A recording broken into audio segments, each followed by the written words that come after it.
السلام علیکم ناظرین۔ ایک دفعہ عباسی خلیفہ ہارون الرشید اپنے لشکر کے ساتھ کہیں خیمہ زن تھا، تو وہاں سے اس راستے سے حضرت عبداللہ بن مبارک، جن کو شیخ الحدیث، امام الحدیث، بلکہ امیر المومنین فی الحدیث کہا جاتا ہے، آپ کا تعلق خراسان سے تھا، آپ کا وہاں سے گزرنے کا اتفاق ہوا اس راستہ سے۔ تو جب لوگوں کو پتہ چلا تو لوگ ہزاروں لاکھوں کی تعداد میں وہاں پر اکٹھے ہو گئے، اور صورتحال یہ تھی کہ آسمان تک گرد ہی گرد تھی لوگوں کے چلنے کی وجہ سے۔ کئی لوگوں کے دھکم پیل میں جوتے پھٹ گئے، کئیوں کے کپڑے پھٹ گئے۔ تو یہ اس طرح کا ایک منظر تھا کہ حضرت عبداللہ بن مبارک نے یہاں سے گزرنا، اور سب لوگ آپ کی زیارت کرنے کے لیے کھڑے تھے۔ تو ہارون الرشید کے جو خیموں میں ایک کنیز تھی، اس نے پوچھا کہ یہ کون ہے، یہ کس کا انتظار ہو رہا ہے؟ بادشاہ تو یہاں پہ ہے، خلیفہ وقت تو یہاں پہ ہے، یہ خلیفہ وقت سے بھی بڑی کون سی شخصیت ہے؟ ہارون الرشید بھی انتظار کر رہا تھا۔ تو اسے بتایا گیا کہ یہ وقت کے بہت بڑے عالم شیخ الحدیث، امام الحدیث خراسان کے یہاں سے گزریں گے، تو سب لوگ ان کی زیارت کرنا چاہتے ہیں، ان کو دیکھنا چاہتے ہیں۔ تو اس نے کہا کہ پھر تو بادشاہ تو یہ ہوئے۔ دوسرے بندے نے کہا وہ کیسے؟ اس نے کہا وہ اس طرح کہ ان پر، عوام پر تو کوئی زور زبردستی نہیں ہے، ان کو زبردستی نہیں لایا گیا، کوئی حکومتی اس کے انتظامات کے تحت تو نہیں لایا گیا، لوگ تو اپنی مرضی سے آئے ہیں خوشی سے۔ جبکہ بادشاہ کا استقبال اور بادشاہ کے لیے لوگوں کا کھڑا ہونا یا جمع ہونا، وہ تو ایک انتظامی عہدوں کی وجہ سے ہوتا ہے، وہ اس روب کی وجہ سے ہوتا ہے، اس حکومت کی وجہ سے ہوتا ہے۔ تو اصل بادشاہ تو یہ ہوئے۔ پھر اسی طرح ایک دفعہ کا ذکر ہے کہ امام بخاری رحمۃ اللہ علیہ کا نیشا پور جانے کا اتفاق ہوا۔ تو جب نیشا پور کے لوگوں کو پتہ چلا کہ امام بخاری یہاں پہ آ رہے ہیں، امام مسلم آپ کے شاگرد بھی ہیں جن کی مسلم شریف ہے، تو وہ امام مسلم بھی انتظار کر رہے تھے کہ میرے شیخ آ رہے ہیں، اور لاکھوں کی تعداد میں لوگ امام بخاری کا استقبال کرنے کے لیے نیشا پور کے، جہاں سے شہر شروع ہوتا تھا، وہاں پہ کھڑے تھے۔ تو جب امام بخاری پہنچے تو لوگوں نے، بہت بڑی بھیڑ نے آپ کا استقبال کیا، اور امام مسلم نے آپ کی قدم بوسی کی، اجازت مانگی امام بخاری سے کہ آپ مجھے اجازت دیں، میں آپ کے قدم بوسی کرنا چاہتا ہوں، یعنی کہ آپ کے پیروں پہ بوسہ دینا چاہتا ہوں۔ تو امام بخاری نے ان کو اجازت دی، اور امام مسلم نے امام بخاری کے پیروں کا بوسہ لیا، یعنی اتنے بڑے شیخ الحدیث عالم دین کے قدموں کا بوسہ لیا انہوں نے۔ اسی طرح حجاج بن یوسف جب بصرہ کا گورنر بنا، تو حضرت حجاج بن یوسف کے زمانہ میں امام حسن بصری جو تھے وہ بھی بصرہ میں تھے، اور یہ بصرہ کا گورنر بنا۔ تو خالد بن صفوان بہت بڑے اوریٹر تھے، بہت بڑے مبلغ تھے، وائز تھے۔ یہ بنو امیہ کے آخر میں اور بنو عباس کے دونوں کے ٹائم پیریڈ میں، جب بنو امیہ سے بنو عباس کے ٹائم شروع ہو رہا تھا، تو اس دوران یہ جناب حضرت خالد بن صفوان بہت مشہور تھے، وائز تھے، مقرر بہت اچھے تھے، تو لوگوں کو تقاریر کرتے تھے اسلام کے حوالہ سے۔ تو جب یہ حجاج بن یوسف گورنر بنا تو اس نے پوچھا کہ حضرت خالد بن صفوان سے پوچھا، دربار لگا ہوا تھا، پوچھا کہ یہ بصرہ کا مالک کون ہے، بصرہ کا بادشاہ کون ہے؟ تو انہوں نے کہا کہ حسن ہے، یعنی حضرت حسن بصری رحمۃ اللہ علیہ کی طرف انہوں نے کہا کہ وہ ہے۔ تو اس نے اپنا حجاج بن یوسف نے کہا وہ کیسے، مالک تو میں ہوں یہاں کا۔ وہ تو اپنا نام ایکسپیکٹ کر رہا تھا کہ میرا نام بتائیں گے۔ تو انہوں نے کہا وہ اس لیے کہ ہر کوئی ان کی محفل میں جانا پسند کرتا ہے، ہر عزت دار شخص، ہر بڑے سے بڑا آدمی ان کی محفل میں جانا پسند کرتا ہے، ان کا کلام سننا پسند کرتا ہے، اور ان سے نصیحت لینا پسند کرتا ہے۔ اور تمام لوگوں کے دین، تمام لوگوں کے، یعنی کہ اسلام کی اتھارٹی وہ ہیں، تمام لوگوں کا کہ دین کے ذمہ دار وہ ہیں، اور جبکہ ان کا خود کا حال یہ ہے کہ وہ دنیا میں کسی کے ڈیپینڈنٹ نہیں ہیں، مکمل انڈیپینڈنٹ ہیں، جبکہ تمام لوگ ان پر اعتماد یا ان پر بھروسہ کر کے اسلام سیکھتے ہیں، تمام لوگوں کا اسلام ان سے مشروط ہے۔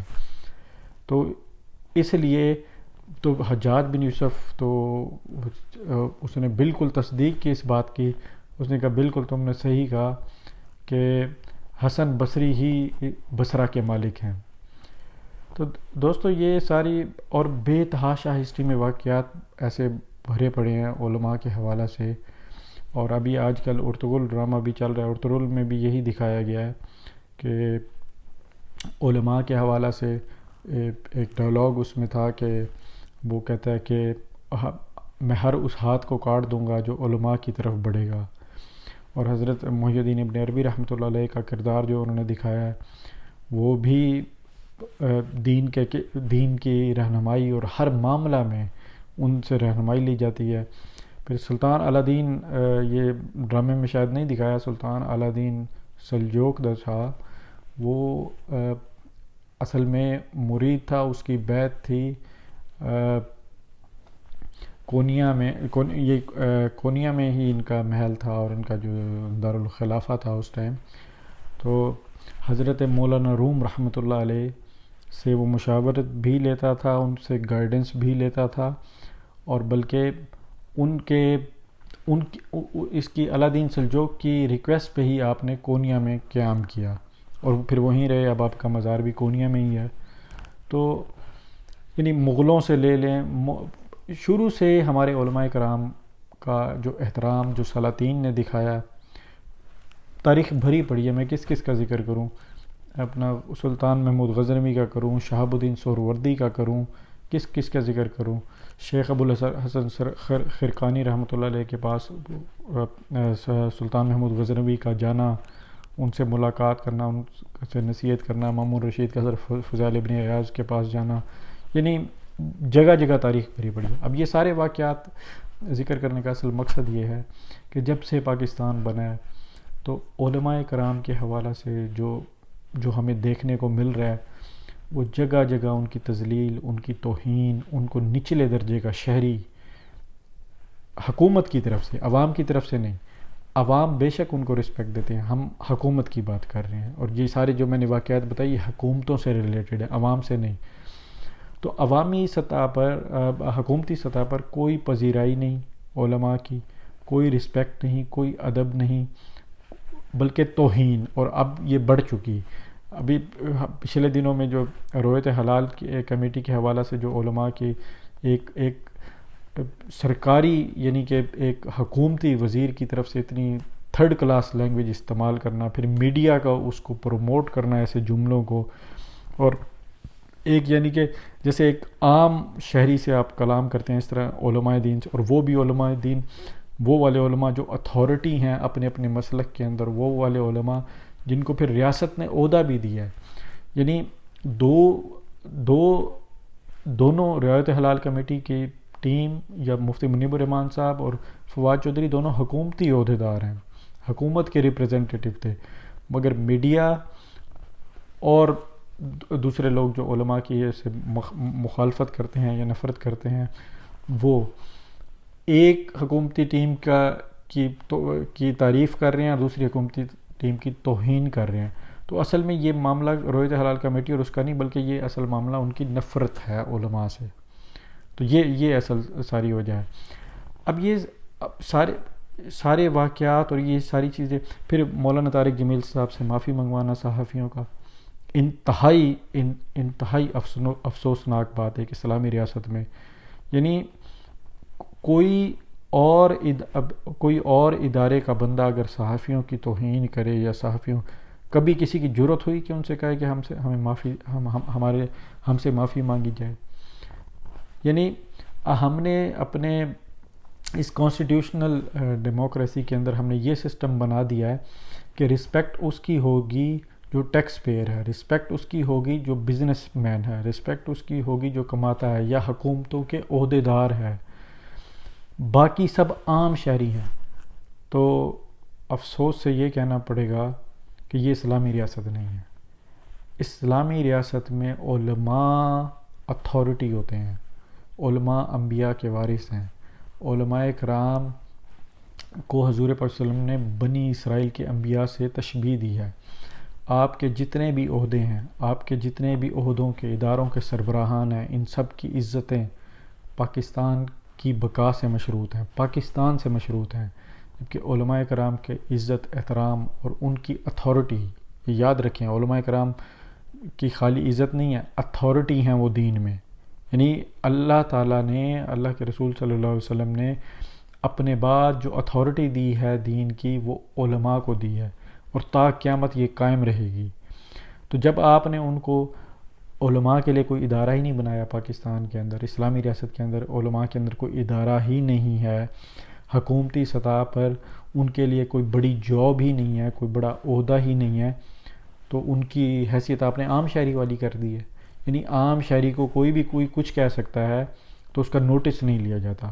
تو اسی طرح علماء کو کوئی گالیاں بکے، علماء کو کوئی تذلیل کرے، کوئی ٹاک شو میں بلا کے ان کی انسلٹ کرے، کوئی نوٹس نہیں لے گا، کیونکہ ان کا کوئی عہدہ ہی نہیں ہے، وہ عام شہری ہیں۔ یہ انتہائی افسوس کی بات ہے کہ علماء عام شہری نہیں ہیں اسلامی ریاست کے، علماء عام سٹیزن نہیں ہیں، وہ اتھارٹی ہیں ہر اس ریاست کے اندر جہاں اسلام پریکٹس ہوگا۔ یہ اسلام ابھی پریکٹس نہیں ہو رہا نا، تو اس لیے وہ اتھارٹی ان کی ختم ہے ایک قسم کی۔ عوام ان کو عزت دیتے ہیں کیونکہ وہ ان کو قرآن اور حدیث سناتے ہیں۔ عوام کا عزت دینا اہم نہیں ہے، ریاست کا عزت دینا اہم ہے۔ کیا ہمارے پاکستان کے اندر علماء کے لیے جابز نہیں کریٹ کی جا سکتی؟ عمران خان صاحب نے بھی بات کی تھی کہ جاب علماء کے کو گورنمنٹ سپورٹ کرے گی، اور اصل میں علماء کی کیا سپورٹ ہے؟ کیا آپ ان جو بڑے علماء ہیں، تمام مسالک کے جتنے بڑے علماء ہیں جو اپنے اپنے مسلک میں اتھارٹی کے طور پہ جانے جاتے ہیں، کیا ان کو اعزازی عہدے نہیں دیے جا سکتے؟ کیا جتنی یونیورسٹیاں ہیں بڑی بڑی سرکاری کہ کیا کسی یونیورسٹی نے اور کسی عالم دین کو ڈاکٹریٹ کی ڈگری دی، اعزازی ڈگری دی؟ بلکہ ان کو تو تمام اداروں میں تمام یونیورسٹیز میں، کالجز میں ان کے تو اعزازی عہدے ہونے چاہیے، مشاورتی عہدے ہونے چاہیے۔ اور پھر جب پہلے جامعات کا تصور تھا، جو یونیورسٹیاں بن گئیں، وہاں پر یہ اسلامیات پڑھانے والے ایم اے اسلامیات نہیں ہوتے تھے، شیخ الحدیث، شیخ التفسیر، یہ لوگ ہوتے تھے، بڑے بڑے علماء جنہوں نے دین پراپر پڑھا ہے۔ یہ عربی پڑھ کے، اردو پڑھ کے، اوپن یونیورسٹی سے پڑھ کے یہ جو لیکچرار لگ جاتے ہیں، وہ پھر لاکھوں روپے تنخواہیں لیتے ہیں۔ تو علماء کرام کو جب تک آپ اتھارٹی نہیں بنائیں گے دین کے اندر، ان کی رسپیکٹ کوئی نہیں کرے گا۔ کیا علماء کرام کے لیے پاکستان جو ایک اسلامی ملک ہے، کیا اس کے لیے کوئی قانون سازی نہیں ہو سکتی؟ کیا علماء کرام کے لیے ہمارے آئین میں کوئی ایسا آرٹیکل ہے کہ جن سے ان کی شہریت، ایک خصوصی شہریت ملے انہیں؟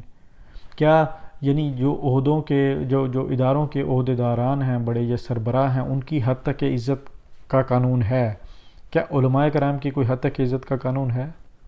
کیا علماء کرام کے لیے آپ کہتے ہیں علماء کرام نے کیا کیا؟ بھائی آپ نے ان سے کام کیا لیا؟ علماء کرام تو ایک مذہب کا جو دین اسلام جو ایک مکمل ضابطہ حیات ہے، اس کے اندر ایک جو مذہب کا چیپٹر ہے، یہ مذہب کا جو جز ہے جس میں عقیدہ اور یہ ہے، وہ پڑھا رہے ہیں، کیونکہ ریاست کو باقی معاملات کی ضرورت ہی نہیں ہے، ریاست نے تو اسلام پریکٹس کرنا ہی نہیں ہے، اسی لیے وہ ایک قسم کا کارنر ہو چکے ہیں۔ تو کیا پاکستان کے اندر علماء کرام کے لیے ایک کانسٹیٹیوشنل ادارہ نہیں بن سکتا جہاں پہ علماء بالکل اسی بیوروکریسی کی طرح، جیسے ججز ہیں ہمارے، آرمی کے لوگ ہیں، دوسرے ایک سلیکشن پروسیس کے تھرو آئیں اور کیونکہ ہم اسلام پریکٹس نہیں کرنا چاہتے۔ جب ہم اسلام پریکٹس نہیں کرنا چاہتے تو اسلام کی تعلیم ہی irrelevant ہو گئی ہے۔ اگر کوئی پڑھے گا بھی صحیح تو اسے جاب کہاں ملے گی؟ ادارہ ہی کوئی نہیں ہے پورے پاکستان کے اندر، پورے اسلامی ملک کے اندر کوئی ادارہ ہی نہیں ہے، تمام اسلامی ملکوں کا خیر یہی حال چل رہا ہے۔ علماء کرام کے اندر حالانکہ وہ پرائیویٹ بزنس اور پرائیویٹ این جی او کے تحت ایک اسلام کے سارے معاملات لے کے چل رہے ہیں، پھر بھی آپ دیکھیں ان کی انتظامی صلاحیتیں دیکھیں، کیا کسی پولیٹیکل پارٹی میں اتنی بہترین انتظامی صلاحیتیں ہیں؟ کوئی جلسہ کرنا ہو، کوئی آرگنائز کرنا ہو کوئی مسئلہ، علماء کرام جن کو آپ کہتے ہیں نا کہ ان کے پاس تعلیم نہیں ہے، اتنی بہترین انتظامی صلاحیتیں ہیں ان کے اندر، کوئی پرائیویٹ ادارہ ان کا مقابلہ نہیں کر سکتا انتظامی صلاحیتوں میں. آپ دیکھ لیں یہ جو سو کالڈ پڑھے لکھے ہیں یہ سب پولیٹیکل، یہ فیل ہیں ان کے آگے. جو ان کے اندر انتظامی صلاحیتیں ہیں، لاکھوں کے مجمع کو وہ کنٹرول کر لیتے ہیں، اور پھر ان کا جو ہزاروں کی تعداد میں بلکہ لاکھوں کی تعداد میں جو مدارس ہیں اور مساجد کا نیٹ ورک ہے، وہ بغیر کسی گورنمنٹ کے ہیلپ کے، بغیر کسی گورنمنٹ کی گائیڈ لائنز کے وہ اتنے منظم طریقے سے وہ چلا رہے ہیں. تو یہ کوئی چھوٹی بات ہے یہ، یعنی گورنمنٹ کی سرپرستی کے بغیر. پھر آپ نے مذہبی امور کی وزارت بنائی ہوئی ہے، پھر آپ نے اوقاف کا محکمہ بنایا ہوا ہے، پھر آپ نے اسلامی نظریاتی کونسل. کیا یہ دین کی اشاعت کے لیے بنے ہیں یا دین کی کو فیسیلیٹیشن کرنے کے لیے بنے؟ بالکل قطعی نہیں، بلکہ یہ دین کو آپ نے اسلام کو کنٹرول کرنے کے لیے بنائے. بالکل جیسے یورپ، امریکہ، ان ممالک کے اندر بھی تو علماء کو یہ لوگ جاب دیتے ہیں نا. کیا یہ علماء کی عزت یا دین سکھانے کے لیے جاب اس لیے نہیں دیتے؟ یہ اس مسلم کمیونٹی کو کنٹرول کرنے کے لیے یہ جابز دی جاتی ہیں کہ مسئلہ ہو تو ان کو ہم آگے کر دیں گے، یہ کنٹرول کریں گے، ان کے معاملات دیکھنے کے لیے، کمیونٹی کو ایڈریس کرنے کے لیے. وہی حال اسلامی ریاست میں ہے. یعنی مذہبی امور کا وزیر اس لیے پاکستان میں ہوتا ہے کہ کوئی ریلیجیس گروپ یا کوئی ریلیجیس جماعت کوئی گورنمنٹ کے خلاف مسئلہ نہ کر دے تو وہ وہاں جا کے ان کو کنٹرول کرے گا، ساز باز کرے گا کوئی. وہ یہ مذہبی امور کی وزارت ہے. اسلامی نظریاتی کونسل کا کیا کام ہے؟ ہر اس فتوے کے اگینسٹ ایک نئی تحقیق لا کے ایک نیا فتویٰ جھاڑ دینا ہے گورنمنٹ کی طرف سے، یعنی کہ جو گورنمنٹ کی ریکوائرمنٹ کو پورا کرے، اسلام کو نہیں، گورنمنٹ کی ریکوائرمنٹ کو پورا کرے. وہ یہ کام کر رہی ہے. یعنی گورنمنٹ نے ہر غیر اسلامی فتوے کے اوپر شرعی لیبل اسلامی نظریاتی کونسل سے لگوانا، جی تحقیق ہو گئی ہے. تو اور کیا، اور پیچھے رہ کیا جاتا ہے؟ ایک پارلیمنٹ کا ادارہ ہے، وہاں پہ آپ پارلیمنٹ میں ہر بندہ جو ایک بندہ جو جس کا دین سے قطعاً کوئی تعلق نہیں ہے، ایون معذرت سے اقلیتیں یعنی کہ نان مسلم بندہ بھی ووٹ لے کے پارلیمنٹ میں جاتا ہے تو تھوڑا سا وہ عزت دار بنتا ہے. تو علماء کرام کو بھی جہلا ووٹ دیں، جس میں کو بھی آپ مینوپولیٹ کرتے ہیں، وہ جب جہلا ووٹ دیں گے تو پھر وہ عزت کے قابل بنتے ہیں کہ یہ پارلیمنٹیرین ہے. انتہائی افسوس کی بات ہے. علماء کی عزت یعنی کہ ووٹوں کے تھرو ان کو مل رہی ہے عزت، قطعاً ایسا اسلامی ریاست میں نہیں ہو سکتا. علماء بالا تر ہیں ان چیزوں سے. یعنی جہلا، یعنی ہمارے فقہاء نے لکھا ہے کہ عوام کی بھی ایک تعریف ہوتی ہے، عوام کی بھی ڈیفینیشن ہوتی ہے. عوام ہمارے فقہاء نے اس کو لکھا ہے جو صحیح اور غلط میں، اچھے اور برے میں تمیز کر سکے، وہ عوام ہے. عام آدمی وہ ہے، عوام جی کا ٹائٹل جس کو آپ دیتے ہیں. اس کے نیچے فقہاء لکھتے ہیں سب جہلا ہیں. تو یہ جہلا ووٹ دیتے ہیں ایک ایسے بندے کو جس کے پاس نالج، چلیں اقلیتوں کو نہ بھی، جو مسلمان ممبرز بھی آتے ہیں ان کا حال دیکھ لیں. یعنی کہ ایک وہ مشہور ہے کہ کوئی وزیر خزانہ بنا تو اس نے پہلے دن ہی کہا جی خزانے کی چابیاں میرے ٹیبل پہ رکھ دو. یعنی ایسے لوگ جہلا کے ووٹ سے آ کے پارلیمنٹیرین میں گورنر اور پتہ نہیں کیا کیا بن جاتے ہیں، وہ عزت دار بن جاتے ہیں. ان کی حد تک عزت کا قانون بھی موجود ہے، ان کے لیے ان کو کچھ کہا نہیں جا سکتا، وہ عام شہری سے اوپر ہو جاتے ہیں. جبکہ علماء ان کو بھی وہی جہلا ووٹ دیتے ہیں. تو پھر وہ اگر کوئی وزیر لگ جائے تو پھر اس کی تھوڑی بہت عزت ہے، اس بندے کی، اس عالم دین کی. علماء ایز اے جماعت کی عزت کوئی نہیں ہے اسلامی ریاست کے اندر. یہ حقیقت باتیں ہیں اور یہ بڑی تلخ باتیں ہیں. اور پھر آپ نے جو علماء کی جاب، یعنی علماء کی جاب کے حوالہ سے ہمارے پاکستان کے اندر یعنی اسلامی ریاست کے اندر علماء کے لیے کوئی روزگار ہی نہیں ہے، کوئی جاب ہی نہیں ہے. یعنی وہ کہاں اپلائی کریں؟ مثلا آپ ان کو کہتے ہیں کہ آپ جا کے خطیب اور امام کی جاب ہے بس ایک، یعنی کہ نماز پڑھائی جاؤ، بس یہ اتنا ایک کام ہے. اور ویسے اسلام پڑھانے کے لیے، اسلام پریچ کرنے کے لیے، اسلام کے حساب سے مسائل کو حل کرنے کے لیے ان کے لیے کوئی قطعاً پاکستان کے اندر جاب نہیں ہے. جب جاب نہیں ہے، وہ ٹیکس پیئر نہیں ہے، وہ خیراتی ادارے چلاتے ہیں، پیسے مانگ کے وہ گزارا کرتے ہیں اور وہ دین پڑھا رہے ہیں لوگوں کو. تو وہ یعنی عزت کو ہم نے کانسٹیٹیوشن کے اندر ایک ہم نے لیگلائزڈ کی ہے کا طریقہ یہ ہے کہ آپ ٹیکس پیئر ہیں، آپ ریاست کے اگر اچھے شہری بننا چاہتے ہیں، آپ کا سٹیٹس اوپر ہونا چاہتا ہے ہو، اگر آپ چاہتے ہیں تو آپ کنٹریبیوٹ کریں. اور علماء کیسے کنٹریبیوٹ کریں؟ کوئی ادارہ ہی موجود نہیں ہے. کیا اگر کوئی عالم دین ان کا ادارہ ہو، کانسٹیٹیوشنل ادارہ ہو، اور اس کا ہیڈ صاحب ذرا عالم دین ہی ہوگا، تو پھر اس کی حد تک عزت کا کوئی قانون بنے گا نا؟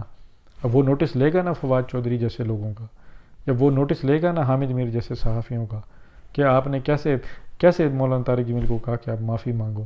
یہ سارا دن بیٹھ کے جھوٹ بولتے ہیں یہ لوگ. ان سے کسی نے پوچھا کہ معافی مانگو؟ یعنی کہ ایک 2 نمبر بندہ جو خبریں بیچ کے پیسے، انفارمیشن بیچنا ہے نا اصل میں، یہ انفارمیشن بیچ کے پیسے کمانا یہی ہے نا. تو علماء کرام اگر بزنس بنا لیں اپنے مدارس کو، یعنی دینی تعلیم کو بزنس بنا لیں اور پیسے کمائیں، تو پھر میرا خیال ہے وہ ٹھیک ہوں گے. وہ گورنمنٹ کو ٹیکس بھی دیں گے، ان کی بھی تھوڑی بہت عزت بن جائے گی، اور وہ بھی ایک عام شہری سے اوپر ایک قدم اوپر چلے جائیں گے. تو اب چونکہ اسلام کی کوئی جاب ہی نہیں ہے، یعنی عالم دین کی کوئی پاکستان کے اندر جاب ہی نہیں ہے، نہ ہی ایون اسلامی لیجسلیٹر کے لیے بھی جاب نہیں ہے. خالی یہ نہیں ہے کہ وہ اس نے عقیدہ پڑھانا ہے، یا اس نے توحید کے متعلق، رسالت کے متعلق پڑھانا ہے، نماز روزہ حج زکوٰۃ کے نہیں. لیجسلیشن، اگر کوئی مسلمان اسلامی کانسٹیٹیوشن پڑھنا چاہتا ہے یا اسلامی آئین پڑھتا ہے، تو اس کی بھی جاب کہاں ہے آپ کے پاس؟ اسلامی شریعہ کوڈ کوئی چیز ہے ہی نہیں. اگر کوئی قانون شہادت کے متعلق پڑھتا ہے تو اس کی بھی جاب نہیں ہے آپ کے پاس. اسلامی نظام عدل کے بارے میں پڑھتا ہے، اس کی بھی جاب نہیں ہے آپ کے پاس. جب آپ کے پاس جابز ہیں ہی نہیں تو پھر لوگ نہیں پڑھتے. جب نہیں پڑھتے تو وہ فری میں بھی پڑھانا چاہیں تو پڑھنے نہیں آتے لوگ. تو یہی حال اگر آپ دوسروں کو یعنی اگر اسلامی نظام نافذ ہو جائے پورے پاکستان کے اندر، اور اداروں کا سارا کنٹرول اسلام کے اندر کی اتھارٹی قائم ہو جائے، تو یہ جو اینگلو بریٹن، یہ جو ہمارا کرنٹ لا چل رہا ہے، آپ مجھے بتائیں کہ فری میں بھی کوئی یہ وکالت نہیں کرے گا. ارریلیونٹ ہو جائے گا نا یہ سارا. تو پھر کوئی فری میں بھی نہیں پڑے گا. تو یعنی کہ اس طرح نظام کے اندر اس طرح پھنسایا ہوا ہے، اور پھر علماء کی ترقی ممکن ہی نہیں ہے. میں صرف ایٹ دی اینڈ یہ کہنا چاہ رہا ہوں کہ آپ یہ پریکٹس کر رہے ہیں اپنا کانسٹیٹیوشن، اور یہ کانسٹیٹیوشنل ڈیموکریسی کر رہے ہیں، یہ چلیں اس طرح، پر علماء کو وہ عزت دیں جو اسلام نے دی ہے.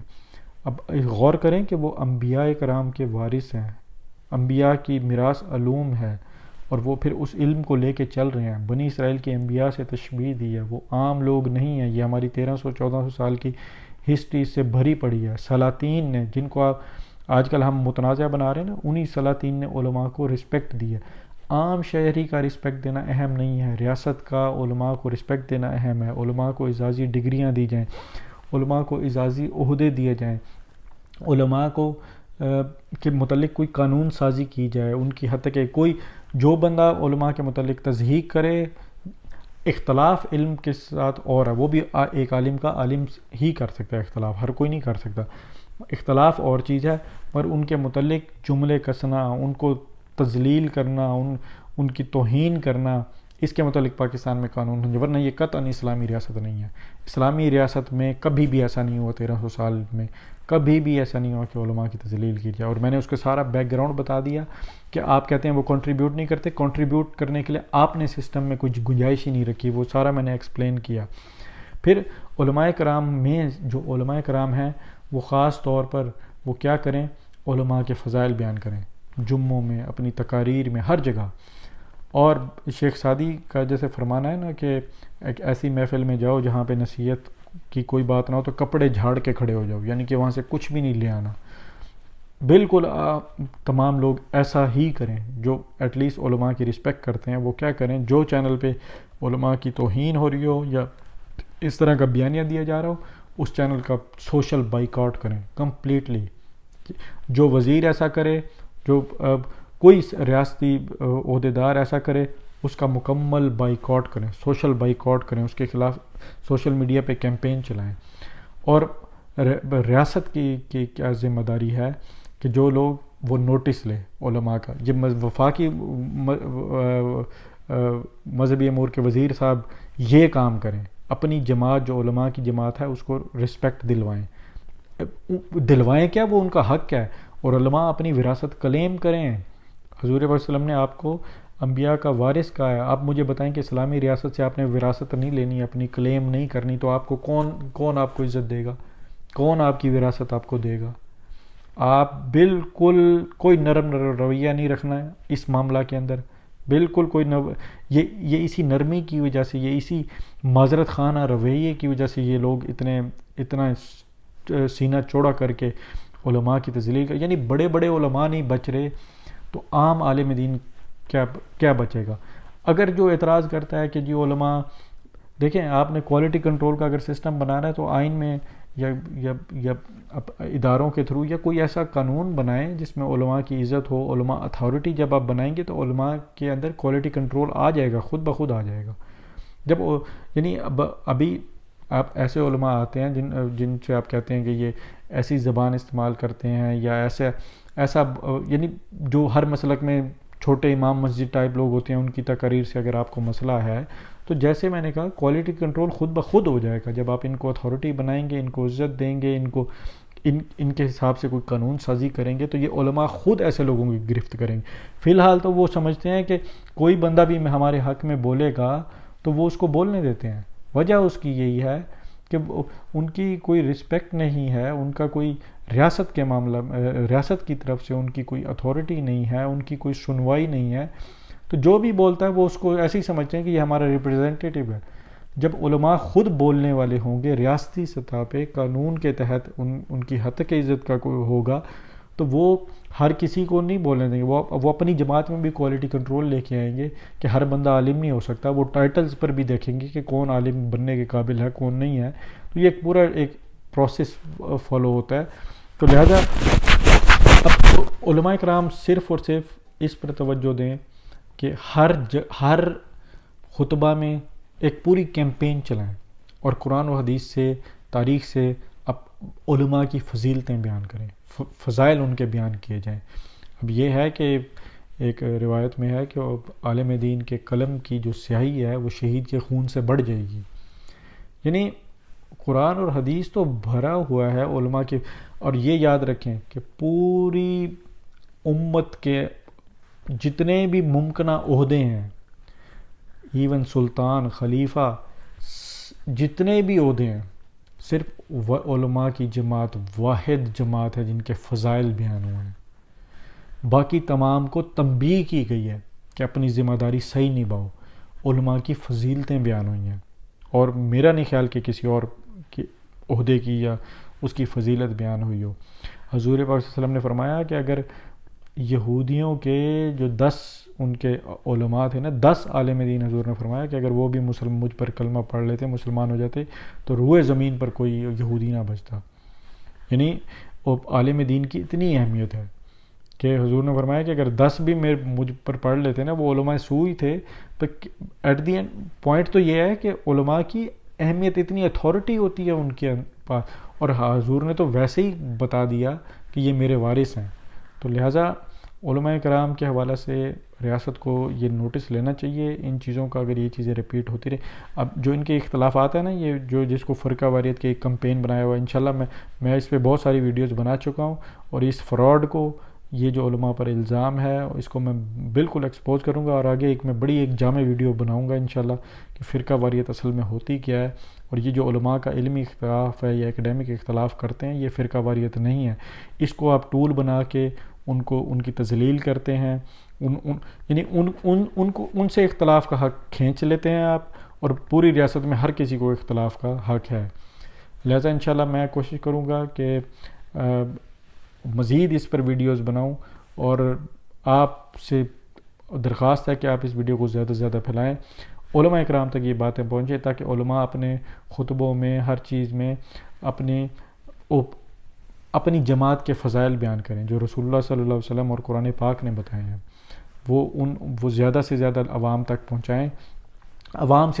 عوام تو رسپیکٹ پھر بھی کرتے ہیں. اصل بات ہے جو لوگ اس ٹائم عہدوں پر موجود ہیں، مذہبی امور کے وزیر صاحب ہیں یا اور جتنے بھی ریاستی عہدوں پہ موجود ہیں، وہ اس پر کام کریں کہ علماء کے حساب سے لیجسلیشن ہو، ان کو اعزازی عہدے دیے جائیں، ان کو اعزازی ڈگریاں دی جائیں، ان کو وظائف کا کوئی سسٹم ہے، علماء کو وظائف دیے جائیں.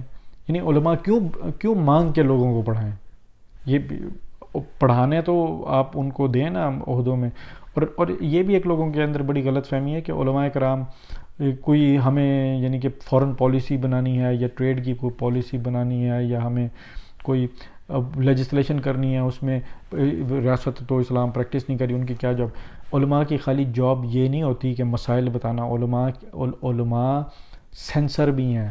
یہ یاد رکھیں کہ اسلامی ریاست کے اندر جو اپوزیشن ہے نا وہ علماء کرام ہیں، یعنی قرآن اور حدیث حکومت کی اپوزیشن ہے ایکچوئل میں، یعنی وہ فیصلہ کرتے ہیں کہ یہ صحیح ہے کہ نہیں ہے، تو وہ علماء ہوتے ہیں، اتھارٹی علماء کی ہوتی ہے. علماء گرفت کرتے ہیں، یعنی علماء اگر بے شک انہی پاکستانی قوانین کے تحت اگر ملک چل رہا ہے تو علماء اگر موجود ہوں گے تو وہ عدل قائم کرنے میں انصاف پر مبنی فیصلے پر حکومت کی رہنمائی بھی کریں گے، اور حکومت اگر انصاف پر مبنی فیصلے نہیں کرتی، بے شک اسی قانون کے تحت اگر نہیں کرتی، تو وہ اس کی گرفت کریں گے، اس کی رہنمائی کریں گے. یعنی علماء قسم کا سینسر کا کام بھی کرتے ہیں اسلامی ریاست کے اندر. اور یہ سلطان صلاح الدین ایوبی 200 علماء کو لے کے ساتھ چلتا، جہاں بھی جس کیمپین پہ بھی جاتا تھا. اور ہر خلی یعنی تابعین سے لے کے جب تک ہماری آخری خلافت عثمانیہ قائم رہی ہے، علماء اتھارٹی ہوتے تھے ریاست کے اندر، یعنی وہی بیوروکریسی ہوتے تھے، وہی مین ڈیسیژن میکرز ہوتے تھے، وہ پاورز کا منبع ہوتے تھے. یعنی سلطان جتنے بھی ہیں وہ علماء کی مشاورت والے فیصلے کے خلاف قطعاً نہیں جاتے تھے. تو لہٰذا یہ ہمیں ماحول پیدا کرنا ہے اپنی ریاست کے اندر. جب اسلام نافذ ہوگا، اسلام یعنی علماء کو آپ جب عہدے دے دیں گے، علماء کے لیے جابز آ جائیں گی پاکستان کے اندر لیجسلیشن کے حساب سے، اور وہ جو عدالتی نظام کے حساب سے جتنا بھی آئین اسلامی آئین بنتا ہے، تو وہ تو ان کی اتھارٹی تو ویسے قائم ہو جائے گی. فی الحال ان کو اسی انڈیویجول کیپیسٹی میں جس طرح وہ اپنا کام جاری رکھے ہوئے ہیں، ان کے لیے کوئی ہتک عزت کا قانون ہو، ان کی تذلیل کرنے والے چینل بین ہوں، ان کا پی ٹی اے نوٹس لے، ایسے وزیروں کو نکالا جائے جو یہ کام کریں، اور علماء کرام خود بھی اس کیمپین کو بڑی مضبوطی سے چلائیں. جزاک اللہ. نئے آنے والے ساتھیوں سے گزارش ہے کہ وہ چینل کو سبسکرائب کرتے ہوئے ساتھ موجود بیل کے آئیکن کو بھی دبا دیں.